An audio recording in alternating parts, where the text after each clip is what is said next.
నిరుద్యోగులకి ఉద్యోగం ఇచ్చేవారికి 4000 నిరుద్యోగ భృతి ఇస్తామని చెప్పిండ్రు అధ్యక్ష. మరి ఆ 4000 నిరుద్యోగ భృతి ఎట్టుపోయిందని మేము అడుగుతా ఉన్నాం అధ్యక్ష. ఇవాళ ఇవన్నిటికీ కూడా మీరు జవాబు చెప్పాల్సిన అవసరం ఉంది అధ్యక్ష. ఇవాళ పదే పదే మీరు మేము 60,000 70,000 ఉద్యోగాలు ఇచ్చినామని చెప్తా ఉన్నారు. ఇవాళ 60,000 70,000 ఉద్యోగాలు మీరు ఇవ్వలేదు. ఇవాళ కాంగ్రెస్ ప్రభుత్వం వచ్చిన తర్వాత కేవలం ఉద్యోగాలు ఇచ్చింది కేవలం 10,000 మాత్రమే. ఇది ముమ్మాటికి నిజం అని చెప్పి సందర్భంగా మీకు తెలియజేస్తా ఉన్నాను అధ్యక్ష. మీ అందరు కూడా ఒక్కసారి ఆలోచిస్తే కరోనా టైంలో లాక్డౌన్ చూసినాం, కానీ ఇప్పుడు కాంగ్రెస్ టైంలో ఇలా నోటిఫికేషన్లో లాక్డౌన్ చూస్తా ఉన్నాం అధ్యక్ష. ఇలా ఎందుకు ఇస్తలేరు అని చెప్పి మేము అడుగుతా ఉన్నాం. ఇలా తెలంగాణలో ఉన్న ప్రతి యువకుడు ఈ జాబ్ క్యాలెండర్ సంబంధించిన 2 లక్షల ఉద్యోగాలు ఎప్పుడు ఇస్తారు అని ఎదురు చూస్తా ఉన్నారు.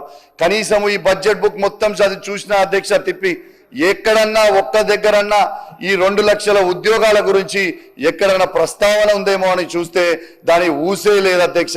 ఇది చాలా చాలా బాధాకరం అధ్యక్ష. ఒక్కసారి గుర్తు చేస్తా అధ్యక్ష, వీళ్ళు ఏం చెప్పారు అధ్యక్ష, చాయ్ పే చర్చ అని చెప్పి ఇలా అశోక్ నగర్ లో ఉన్న లైబ్రరీ చిక్కట్పల్లి లైబ్రరీకి గౌరవనీయులు రాహుల్ గాంధీ గారు రేవంత్ రెడ్డి గారు ఆనాడు ఆడికి పోయినరు అధ్యక్ష. ఆడికి పోయి వాళ్ళకి ఏం చెప్పారు అధ్యక్ష, ఖచ్చితంగా మేము 2 లక్షల ఉద్యోగాలు మేము ఖచ్చితంగా ఇస్తాం, మీ అందరు కూడా యువకులు ఖచ్చితంగా మాకు సపోర్ట్ చేయండి, మేము ఖచ్చితంగా మీకు ఇస్తామని చెప్పారు అధ్యక్ష. మరి ఇవాళ ఎందుకు ఎందుకు వాళ్ళని లాఠీ చార్జ్ చేస్తా ఉన్నారు?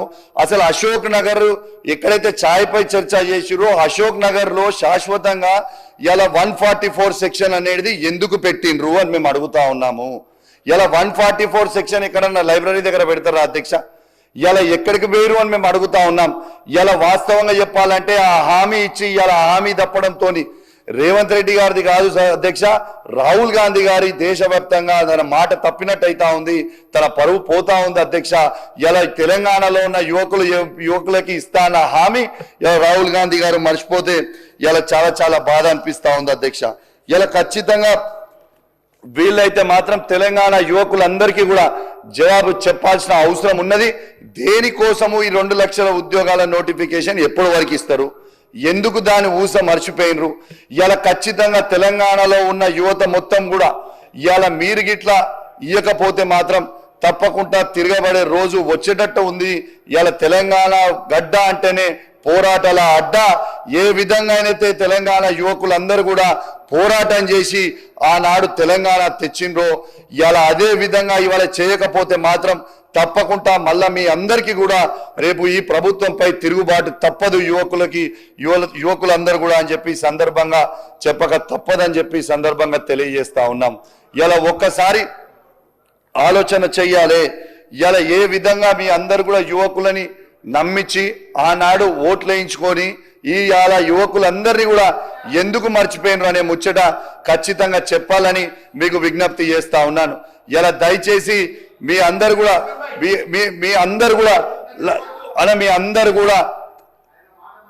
యువకుల గురించి గౌరవ మంత్రివర్యులు లక్ష్మణ్ గారు నాకు మంచి మిత్రులు అధ్యక్ష, ఒక 15-20 ఏళ్ళ మిత్రులు.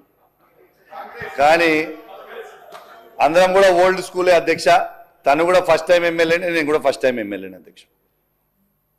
కానీ అధ్యక్ష ఇలా తను అంటుర్రు పద్దుల మీద నేనేమో ఎస్సీ ఎస్టీ బీసీ మైనార్టీ పద్దులు జరుగుతుంటే నేను ఏదో మాట్లాడుతున్నాను.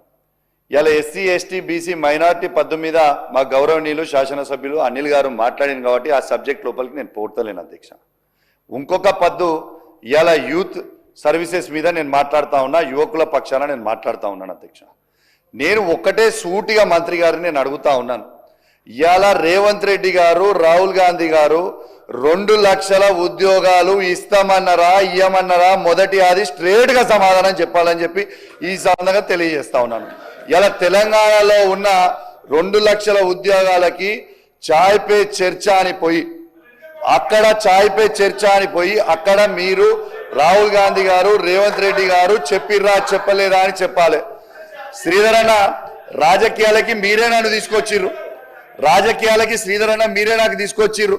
ఇలా నేను ఎమ్మెల్యే కావాలని మీరే నన్ను కోరుకున్నారు ఎన్నోసార్లు నేను కాంగ్రెస్ పార్టీలో ఉన్నప్పుడు. సరే అక్కడి నుంచి కాకపోయినా ఇలా బీఆర్ఎస్ పార్టీ నుంచి కేసీఆర్ గారి నాయకత్వంలో నేను అయినా ఇలా ఎమ్మెల్యే అయిన తర్వాత లోపల తీసుకొచ్చినాక నా గొంతు మా గురుగారే మా గొంతు నొక్కుతానంటే నేను ఏం చేయాలి అధ్యక్ష?